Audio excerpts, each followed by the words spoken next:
wada socdo wixii jira meel kasta wax ka dhacayaan qof walba soo gurigiisa joogo xogtii iyo warbixintii oo dhameystiran uu hayo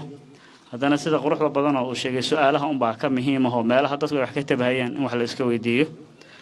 waxa ugu muhiimsan marka wuxuu ahaa maanta qorshaheenu wada tashi ay qaadatay jamhadda wadaniga xoreynta Ogaadeenaya meel kastoo ay joogto oo meel walba ka socdo shirarku gudihi haduu yahay uu ka socdo isla markaana dibadda kuwii East Africa kuwii maxaan ku yiraahdaa Afrikada dhexe meel walba ay joogaan waxa ka socda wada tashi looga tashanayo xaaladahan inuu soo wajahay iyo sidii ururku mar labaad sida Cabdisaaq noo sheegay uu laba kacleyn lahaa oo loo xoojin lahaa halgankii iyo arjaadnayaashii aynu ku jirnay oo dabiiciga inoo ahaa oo weligeena dadkeena dad halgan bay ahaayeen